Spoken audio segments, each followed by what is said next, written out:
Hello, everybody, and welcome to the Gather Global podcast. And this time we are starting a new theme and a new series with Darryl Evans from Rocket Yard Sports. So we've shared with you the link of the website for Rocket Yard and also Darryl's LinkedIn. Please go and take a look at that if you've not already done so. A really interesting company who cover a lot of different areas. They work with players on tour, they work with brands, and they work with fans, and they try and connect the two together. So really interested to dig into what the marketing landscape of golf has been, what happened during the pandemic years recently, and what was the kind of communications and marketing narrative during those years, and what do the trends look like going forward? What might that mean for your business and you as an individual working in the golf industry? So as always, I will invite my co-host Adam onto stage. Adam Keeble, how are you today, Adam? Very well, thanks. Very well, thanks.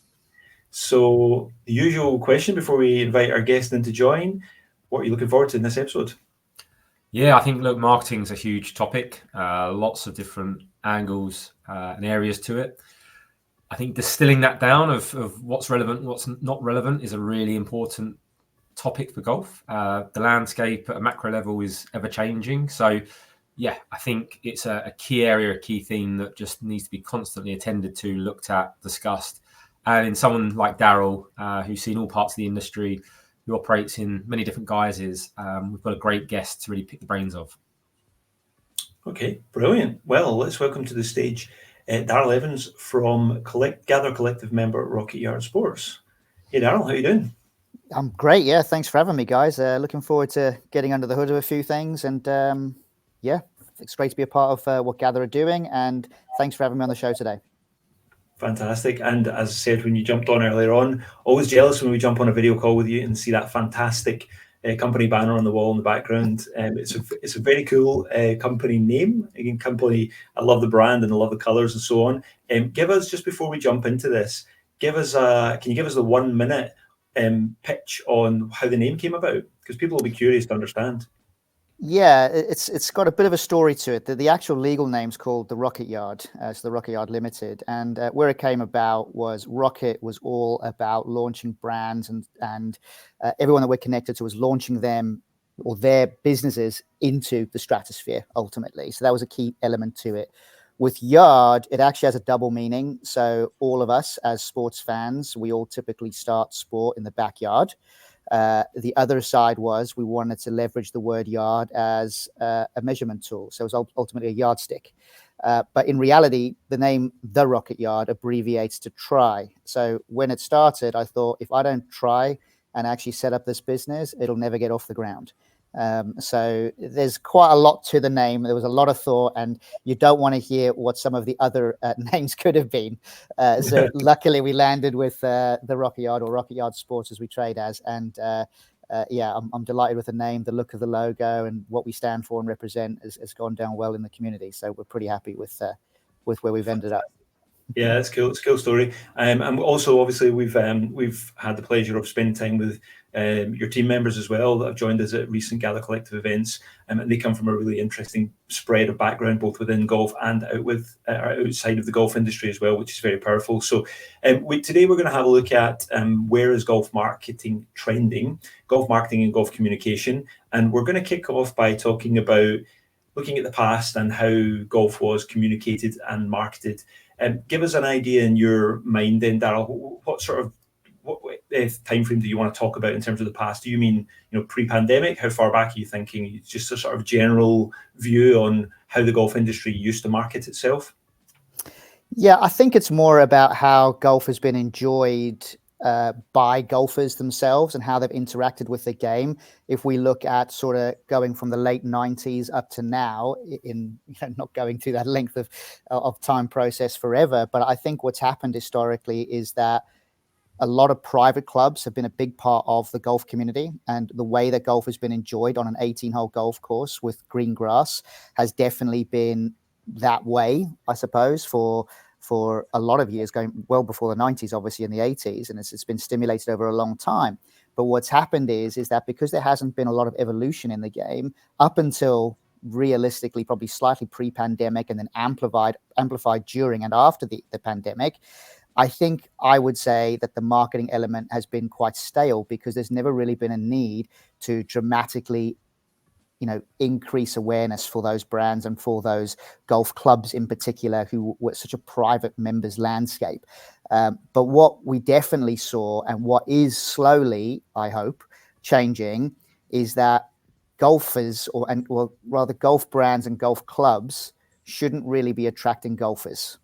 They should be attracting families, and they should be attracting communities that are not yet golfers.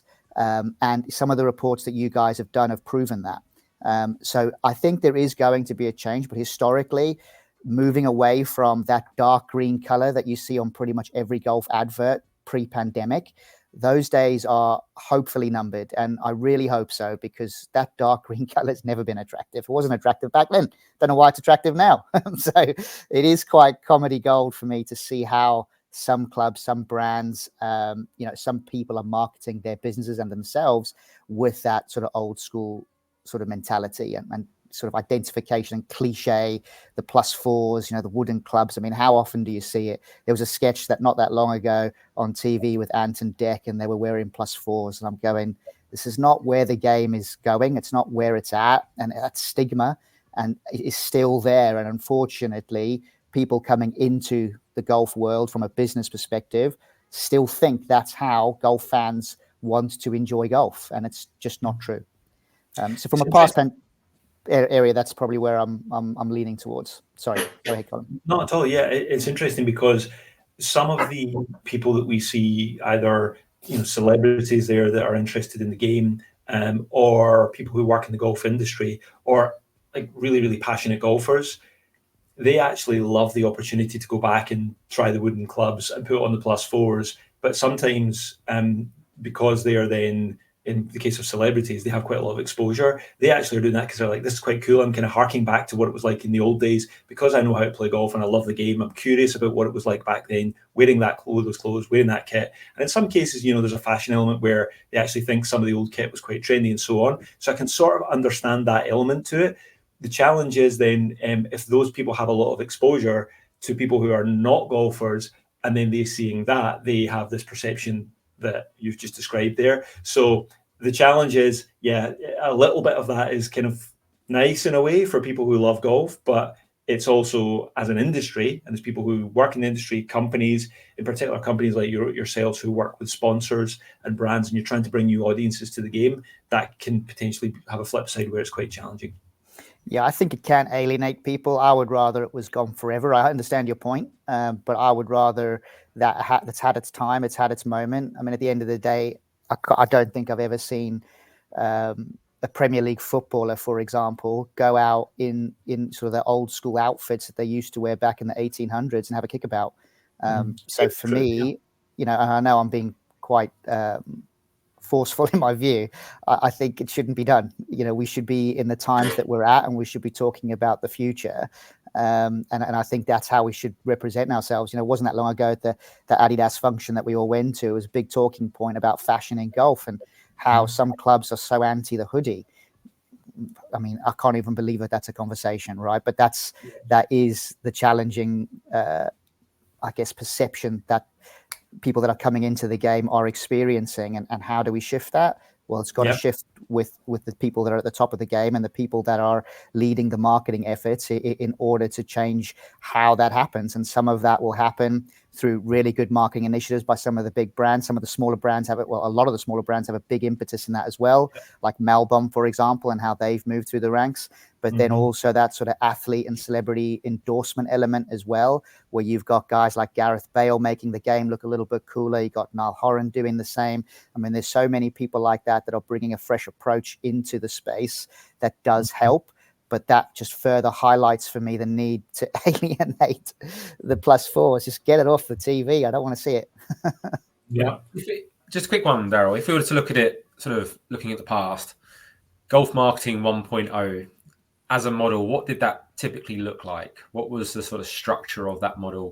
Because I think that will really give context as we move through how that landscape's changed. So golf 1.0 marketing, sort of probably pre-pandemic, how did that sit? How did that look? Where were people putting their money? What were the sort of activations that people were engaging with? Yeah, I think that's a good question, because if you look back to around about 90, I'm going to get the stats slightly wrong, but you'll see the wider point. But if you go back to around about 1993-ish or 94 time, sort of early-ish 90s back in America, this is sort of when cable TV was just about to really get going. So you could place sort of 3 well-placed adverts on broadcast television in America, and you'll reach about 97% of the female audience as a population, which is massive. Fast forward the clock now, and you've suddenly got, social media with Instagram, you've got Facebook, you've then got hundreds of sort of satellite television shows across the world. Trying to garner people's attention has become really, really difficult. So in the past, it was easier. So if you had golf on the BBC terrestrial TV and you only had 4 or 5 channels to watch in the first place, it meant that the population were consumed into that golf experience, which meant that the advertising campaigns arguably on TV would be more effective because you saw more of them. So in terms of reach and engagement with those TV channels at that time, it would be helpful. Additionally, there was no social media. So you had magazines. Magazine subscriptions are really big at the time. So people would subscribe to their magazine and they would consume more golf information and more golf advertising within those platforms. So really what's happened is, as time has gone forward and as technology and improvements in those spaces have developed, it's ultimately meant that the people's attention to those individual platforms has been stretched and has gone wider, which actually makes it quite difficult for brands to really hone in and focus on the right audience group in order to market their brand to those people. So when I'm talking about the past, I'm talking about there's been a fracture in the attention because of the explosion in all of these places as to how you can consume your sport. And that's what we've really seen. And other sports have innovated faster than others, meaning that attention has gone away from golf into other sports. You only have to look at Netflix and Drive to Survive. There's been a massive explosion in Drive to Survive, or in Formula One, sorry. But I wonder, with the dominance of Red Bull, if it's actually going to have a negative impact now, because there's less competition and people like competition. They like to see the story unfold, which is what, Full Swing, which is what Drive to Survive are doing. It's telling a story, whereas in the past, you could tell a story to a bigger audience group and you could do it over a longer period of time because the attention span of that audience group was longer at that time as well. It'd be interesting in a year or two if we get the figures to view back on this year, whether the numbers watching Drive to Survive go up in this current period for what's happening right now as we speak and record this versus the number that are actually watching the sport itself. Because an interesting one there, and obviously it is relevant to talk about this because within the sports industry, it's such a massive, Drive to Survive has been used as such a massive sort of tentpole example, or whatever you want to refer to it as. The other sports have then followed on the back of it, including golf. And arguably, there's been a lot of, in the year that golf has come into that same documentary space, that coincided with a massive amount of flux and change and drama going on within the men's game too. So there's part of that is luck, I guess, in terms of timing. Likewise with Formula One, perhaps the competitive nature of what you're viewing in previous seasons of Drive to Survive was a massive attraction to fans. But now there's also going to be a lot of other dramatic elements that they can watch, even if on track, actually, things are potentially a little bit boring for people who are on the fringe of the sport rather than a deep fan. Yeah. Okay. Fantastic. Let's. I'm sure we'll touch on areas going backwards and forwards all the way through this conversation. But let's then think about. We'll call them the pandemic years. I know everyone probably wants us not to refer to that word anymore, but it did happen. Although it's hard to believe that it happened now. And in particular, this is quite particularly relevant for golf because I would say there was a lot of communications that we saw within golf, even within the wider sports media, that were around the golf boom, sort of during and towards the end of the golf pandemic. And a lot of it, we've talked about this in the past, Adam, a lot of this was posting of big numbers, quite a lot of backslapping about the benefits of golf and the fact, you can play it outside in wide spaces. And it was such a challenging time and it was the only sport you could get back to doing. So there was a lot of people sort of talking positively about the opportunity. However, there was a lot of people that have worked in the golf industry for a long time were saying, okay, we need to be cautious here. Let's not go back after this golden opportunity we've had and go, continue the culture, continuing the welcoming or lack of welcoming opportunities into the sport, and the structures that we've got that are a bit limiting in some countries for golf. Let's make sure that we come out of this with a fresh perspective so we can actually keep this going when other sports, come back to the fore.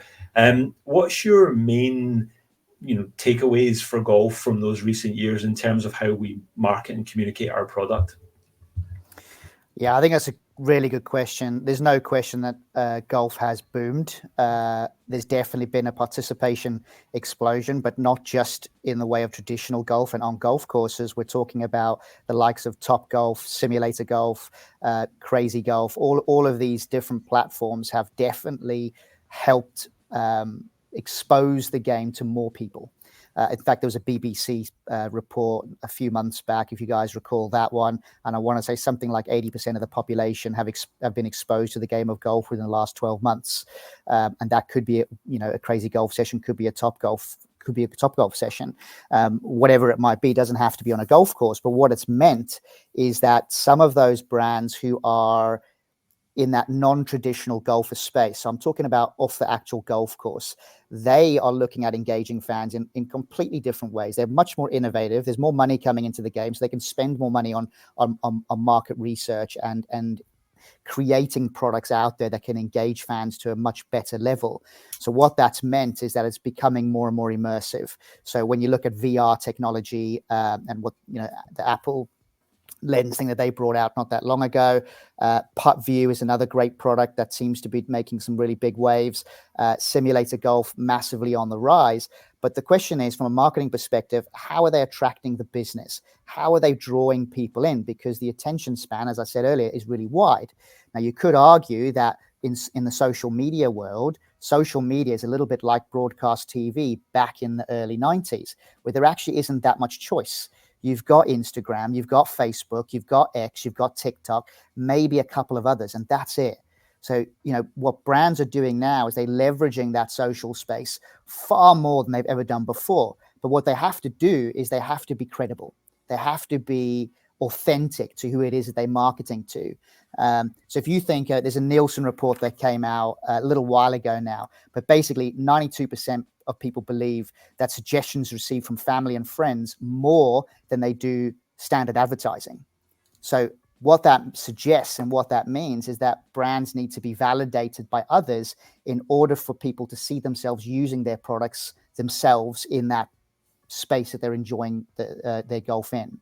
So I think that has a big part of it, but you can only really couple that with really good paid advertising strategies as well. You can't just have a communication strategy and just communicate one way. You have to have multiple touch points. If you think about and I think this is where we've really seen a movement forward, and I'll give you a couple of examples in just a second.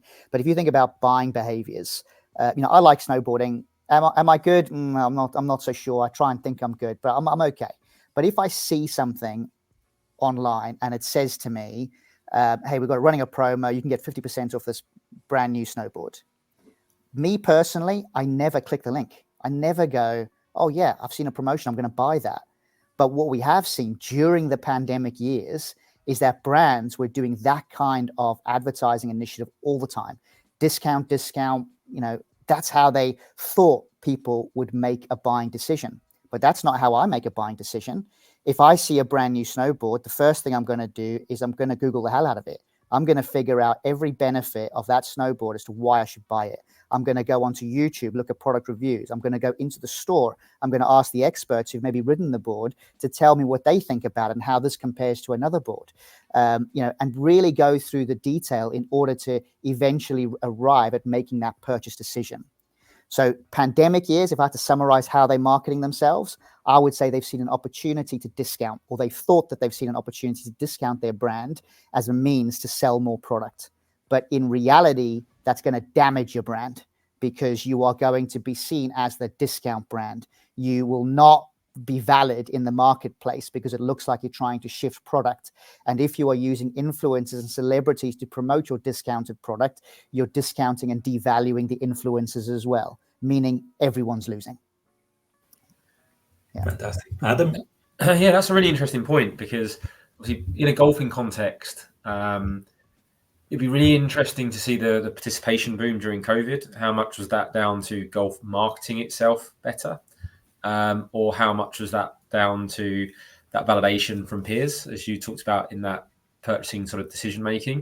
Do you get a sense of or an overview of how you think golf marketed itself during COVID? And is there a link between participation rates? My perception would be that there's really been no link that I can see that would be obvious about why golf grew from marketing efforts during that period. I think it was more the opportunity. Golf was one of the first sports that you could enjoy during lockdown, for example, and during that pandemic time, it was difficult to engage in any other sport. Golf, it was a rarity, so the opportunity presented itself, and a lot of the brands jumped on that to shift product by doing the discounts. So I don't think that the marketing efforts attracted a new audience. I think the brand saw an opportunity, looking at the audience, going, "Oh, there's a much bigger audience here. Let's do a discount, shift more product really quickly." That's what I saw. And I think that now is beginning, especially as we come out of the pandemic, especially as golf has enjoyed a lot of investment in the game, in innovative mediums to enjoy the sport. I think now you're starting to see marketing evolve, change, storytelling getting a little bit stronger, still weak in some areas, but it's moving very steadily in the right direction. And I would argue it's now catching up with some of the other mainstream sports like football. Still well back, but closing. And for me, that's important. And just jumping in, I think, because it's pretty relevant time to bring it up, a very simple concept in marketing is performance versus brand marketing.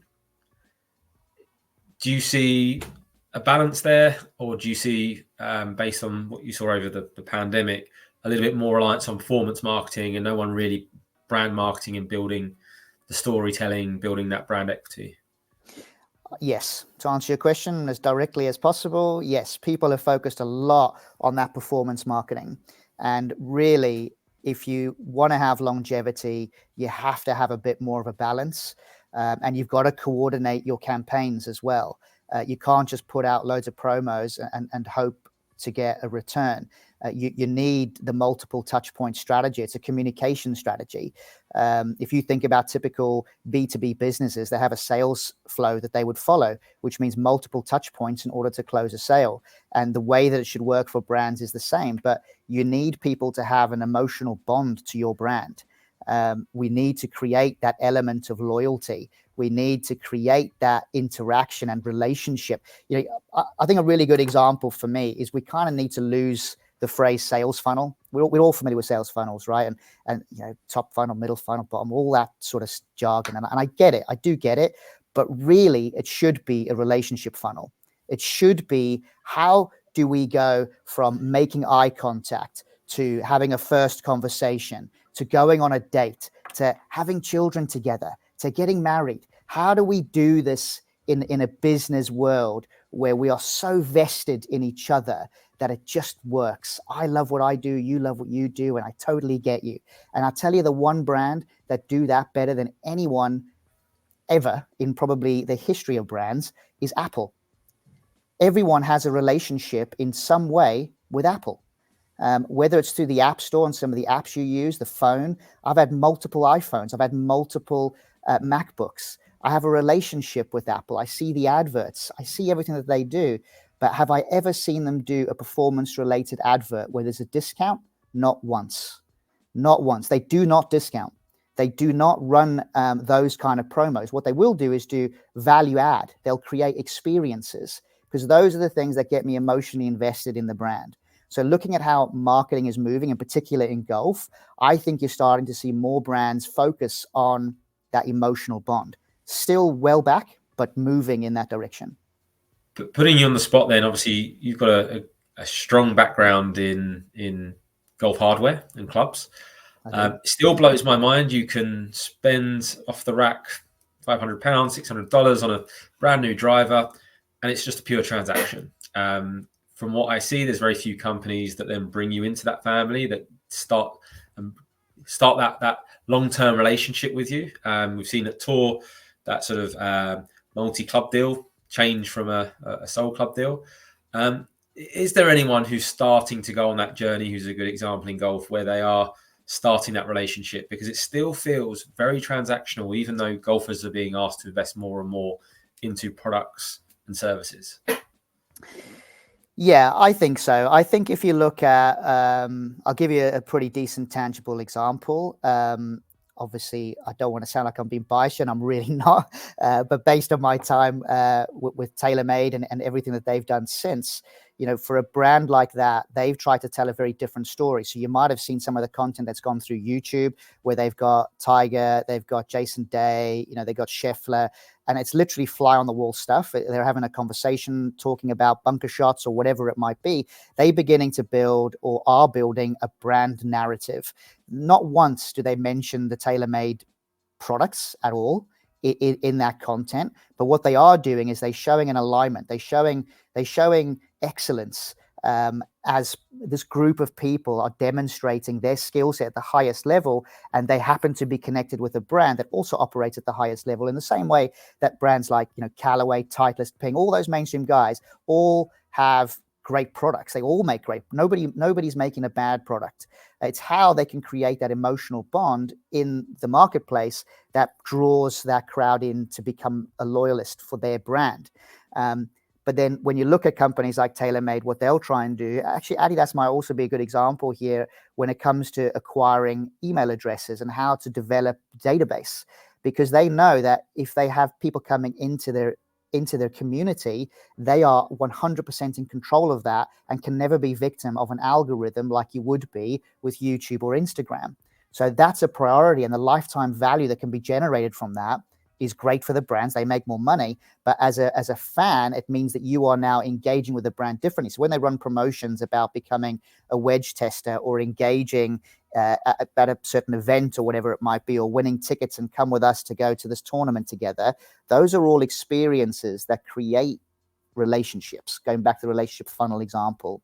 So when you see marketing, I think it's not just purely about an advert. It is literally the relationship. How can we create an experience together that's both digital, that's both face-to-face experiential, but also creates longevity for the long term? And what are the key pain points you're seeing at the moment that are sort of maybe consistent amongst different clients? In terms of engaging fans? Well, in terms of coming to you and saying, right, the landscape right now, Daryl, we're struggling with this certain aspect, or whether it's a macro trend, whether it's something unique to golf, is there a sort of consistency you're seeing in pain points right now where, again, as said before, marketing, the space, the environment is quite noisy. There's things that you can go down, as we've discussed, and Colin knows all too well, like NFTs, and you can sort of hunker down one direction and then 12 months later it all goes pop. Is there something you're seeing in that sort of present day here and now that really sort of is quite consistent amongst clients or prospects that are reaching out to Rocket Yard? Yeah, I think there's probably a couple of areas there. One is that brands struggle to have enough content. So you just can't have enough content, whether it's imagery, video footage, whatever it is. But trying to create and get the time to create that content is very, very time consuming and can be very expensive. So that's 100% a pain point for brands, because that links directly into the brand marketing aspect of what you're talking about a few minutes ago, Adam. So that's really key. And I think the other part is they don't always know and understand the best way to engage with fans, in particular through social media, because that's where a lot of the attention's at, right? So we know, for example, that with the rise of Netflix and Amazon Prime, adverts on TV is minuscule. You just don't see them that much unless you're watching terrestrial TV. So the only place that you can actually consume an advert now en masse, I'm not saying only place, I'm just talking about it as a broad area, is largely through social media. But we also know another growth area is live sport.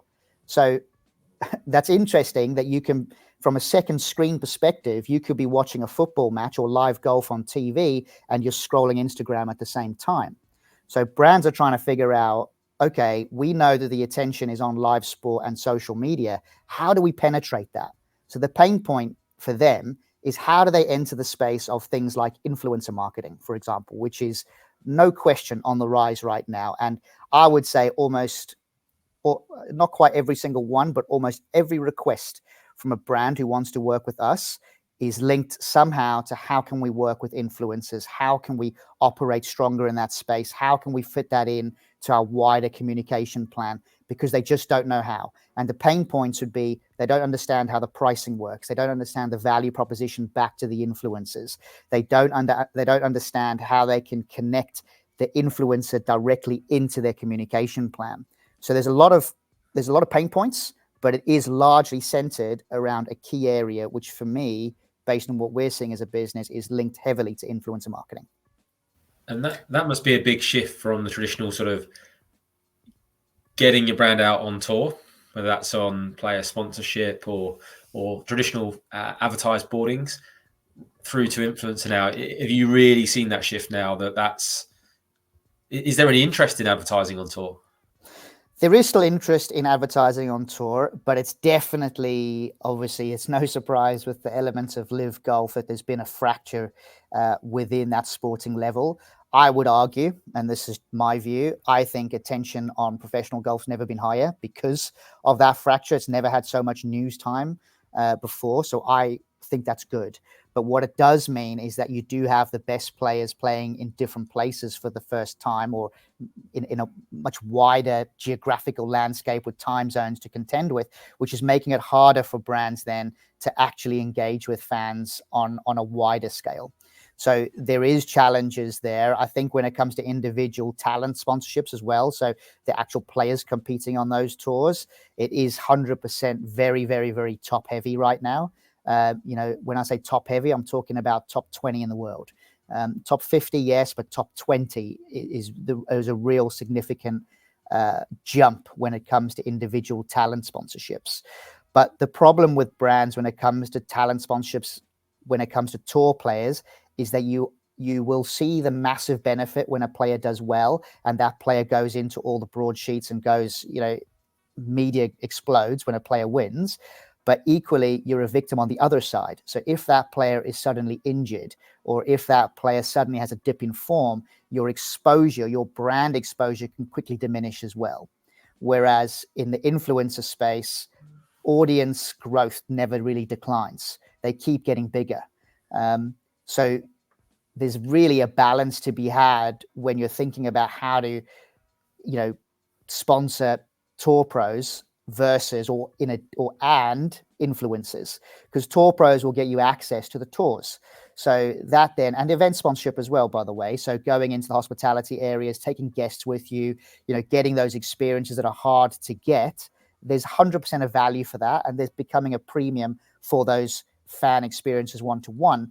But really, from a digital landscape and a mass landscape, balancing that with the influencer side can be really effective for brands in order to drive their business forward. Brands who do that better than anyone, and another Gather Collective member is probably Adidas. They work with some of the best players in the world, and they also work with some of the biggest influencers in the world. They do a great job, and everything comes back to a strong brand message. And ultimately, their business continues to thrive and will do well for many years to come.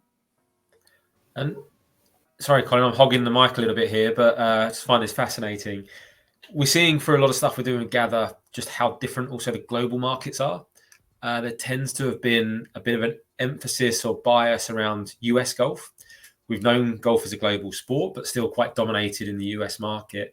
How aware, how focused are businesses, brands now on trying to speak to a global audience, or are they picking off particular markets, knowing that, to try and have a cut and paste message for all golf consumers is increasingly difficult? Yeah, it is interesting. Everyone from outside America wants to penetrate America, and I get it. It's pretty much 50% of the golf market. But there's definitely, and I'm only really basing this on my own experience with our own clients based in the US, but we are being asked and being placed in a way to say, hey, look, we're doing really well in the States, and thanks for all your efforts here in America. We actually now want to start branching out into other regions around the world. What can we do?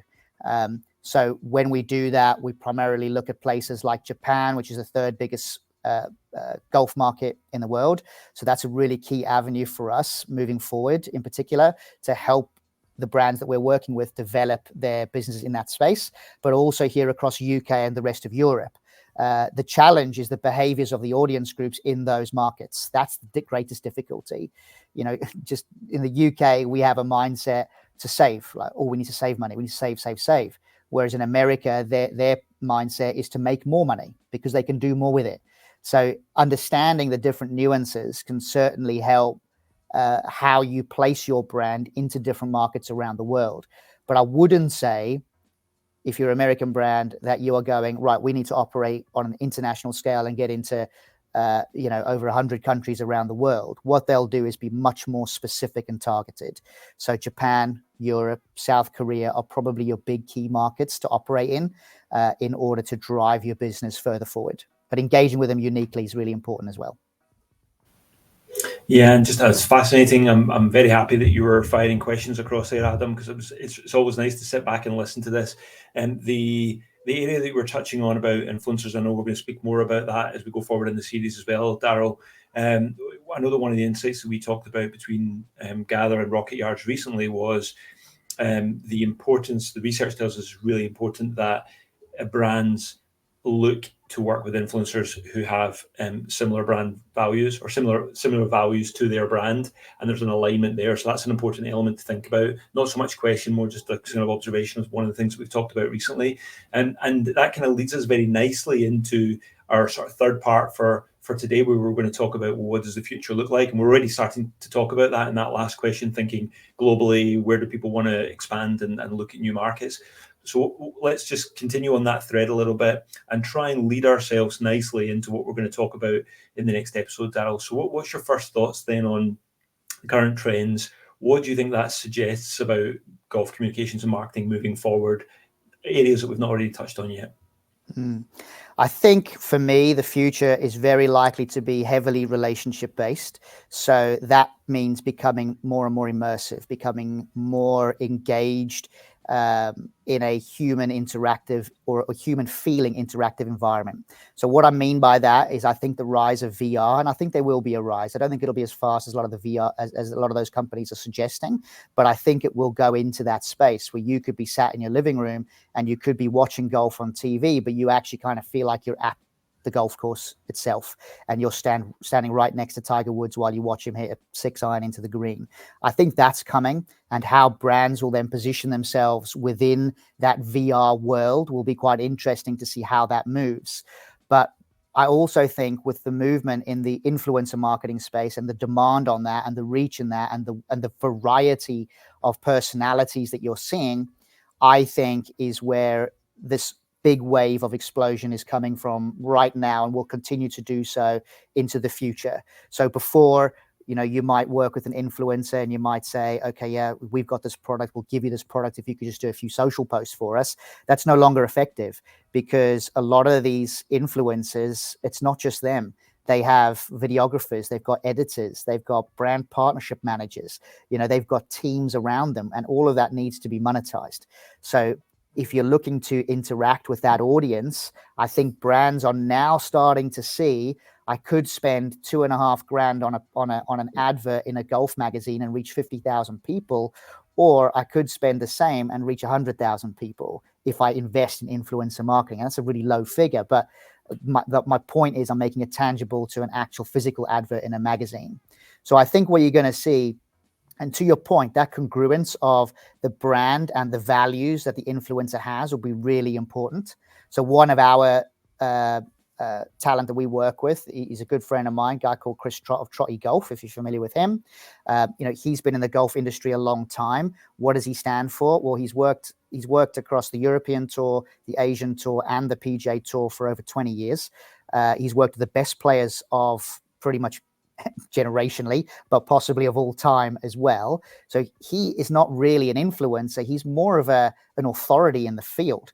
So brands that are going to align with him are probably going to be brands who are very advanced in terms of their focal point on player development and a pathway to get to the top. So they will align with him and create content together to be able to showcase that partnership with authenticity, but also making it valid to the audience who is trying to improve their game to become one of the best in the world. And the same thing would apply to another person who's not operated at that space, maybe not even a professional golfer, but happens to be an influencer. I'm using that word flippantly, influencer in the golf landscape. They might be somebody like, let's think of a really good example. So like Good is probably a reasonably good example. They've got, the way that they structure everything is very much about fan engagement, entertainment. It's an entertainment show. It's not an educational show. It's not a place where you go and you learn something technical. It's a place that you go and you see personalities and you enjoy what it is that they're saying. So the relationship you build with them online is very different to what you would build with Chris Trott. Not to say that there can't be crossover, because I think the rise and the movement in the influencer space is that a lot of them are now collaborating at scale.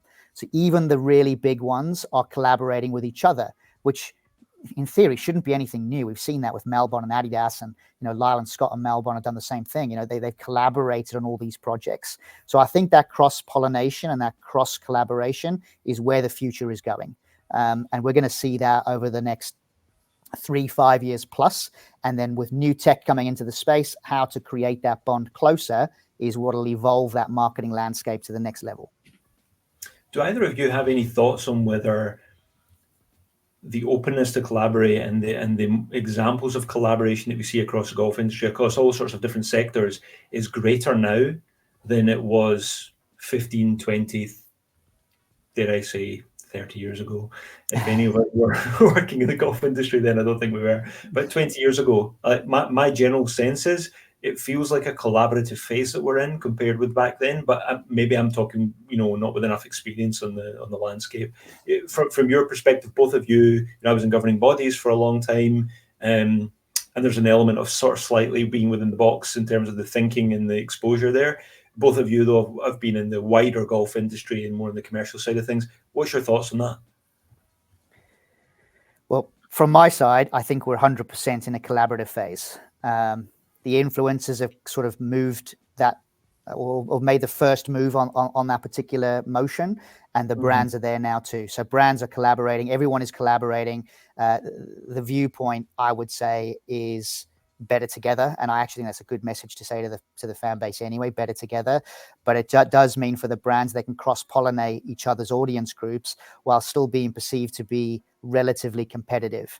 Obviously what that means for Live Golf and PGA Tour, I'm not quite sure, but when it comes to specific brand marketing and fan engagement stuff, I definitely think that we're in this phase of collaboration. But I will also say we will see we'll still see that competitive edge between certain brands. And I actually kind of think that that's healthy too. So collaboration's great, but so is competitive environments, and it's how it works hand in hand that'll make the biggest difference to the end user. Yeah. Adam, have you got any thoughts to add to that? Because, this is ultimately, I guess, part of the hypothesis of why the Gather Collective started. And because we had all these conversations across all these different sectors that we've been lucky to have because of the community that we developed of individuals around global golf over the last few years. And already within a short period of time, we're seeing all of these collaborations that are actually already happening between collective members, or a collective member and someone else we know in the golf industry, or even just almost on a daily basis, we're seeing like sparks and opportunities just going, well, okay, you're looking to do this, you're looking to do this, but more importantly, we know your mindset as a business is like this, and we know that your values are like this. Here's someone who we know over here who just really aligns with that. Surely there's a way that you can do something together for mutual benefit. Yeah, I think from a business landscape a bit more, I think there's just an appreciation now, especially within golf, that it's such a three-dimensional market. Again, if we use pandemic as the measure stick, golf was still quite one-dimensional. You had the majors, you had the PGA Tour, you had that ecosystem just hadn't changed. If you looked at your family and friends of who were golfers, they were typically the hardcore. They were members. They like to play competitive golf. And then you'd have the occasional golfer, recreational golfer on the side.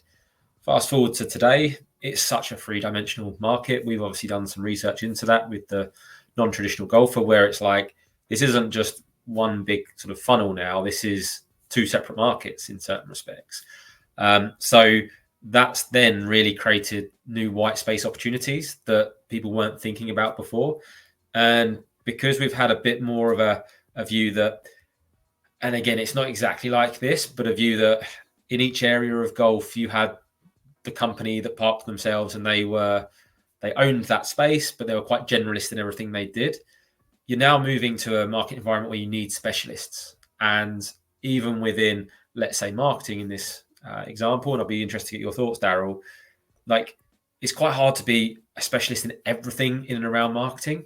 So it does make sense to collaborate where necessary. But also, I think at the consumer end, and this is me speaking as no expert, generationally, things have changed, the landscape's changed. And that sort of millennial, that Gen Zer, doesn't really get the barriers to collaborating. If it creates better content, if it creates better output, then fantastic. Let's sort of grow this space together rather than just sort of try and make a bigger slice of a pie that's not really growing. So, yeah, I think there's a number of different factors, but I think the beauty is, for me, that the golf space is now just a much more three-dimensional opportunity where to unlock markets, you're going to need to collaborate rather than try and own that space, because that's nearly impossible. And to support that, I agree with you wholeheartedly. And I think, we're really talking about, or the way that I'm perceiving it, is really to do with audience engagement and getting them on board on a marketing campaign and a relationship and a journey with said brand. But I think, and as you said about the white space and how things are changing, the NTG report it's probably the best report I've ever seen, and very, very detailed and very structured, which 100% is demonstrating the size of the actual golf market. But I think with the rise of things like AI will develop a variety of tools, which is only going to speed up how we learn about fan engagement and how we learn about buying behaviors and how we can use that white space in a way to make it relevant, but also make it enjoyable for the end user, for the golfers themselves. So I don't think AI is going to replace the way that people interact. I don't think that would be fair to say, but I think it's going to speed up the way that these initiatives get created. The tools at our disposal is going to vastly move the needle at scale. But when it comes to out and out pure marketing, that engagement, and it needs to be seen as a relationship, and the relationship comes back to collaboration. So for me, supporting what you're saying, Adam, completely, I think it's a fundamental part of business because it helps demonstrate values. At the end of the day, it shouldn't be actually anything new if you think about it. Yeah. Why do brands sponsor the Olympics, for example? Why do they sponsor these massive events? It's to align. Yes, it's to access audiences. I get it, but it is also to align with a certain set of values, right? And that's collaborative. That's a two-way communication piece that goes to that fan base. So with brands collaborating together for the first time, and influencers doing the same thing, it's demonstrating who they are, and people love the story, right? Well, storytelling is a big part of marketing, and should be. Yeah, and Daryl, trying to kind of, we've got some amazing stuff coming up in the next episode that we're going to do with you, and hopefully a guest as well. And before our conversation today, you mentioned one thing to me, so I'd like to try and wrap up on this point here.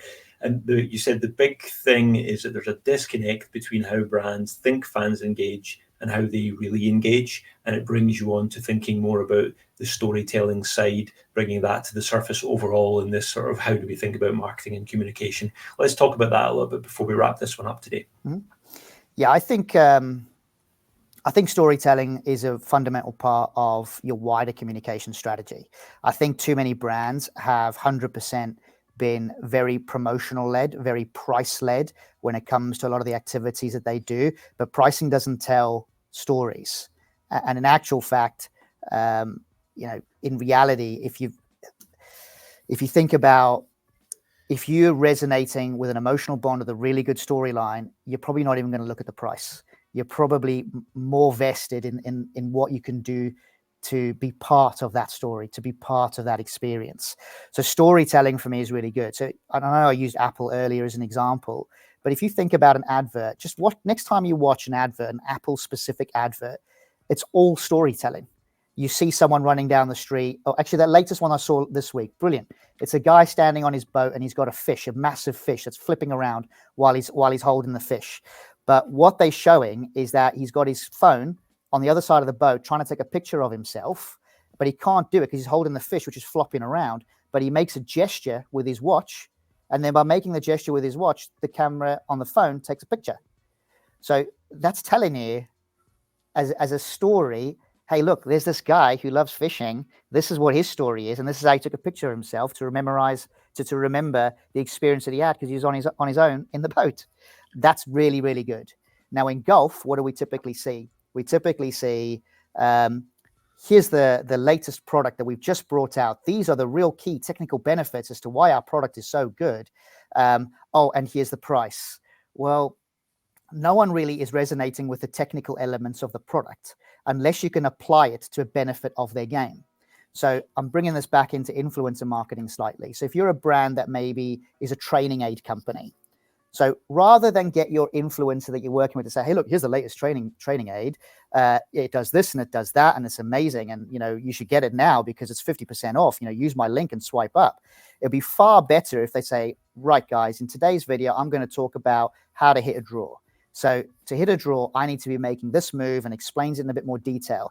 Are you a person that wants to hit a draw, or are you struggling to hit a draw? Okay, well, here's a training aid that you can use in this particular way to help you achieve the movement that we've just gone through. Oh, and if you want to buy it, just swipe up and feel free to do so. And it's all really casual. It's all really relevant to the person that's viewing the content. It's not putting that sort of cognitive barrier up when somebody sees an instant advert.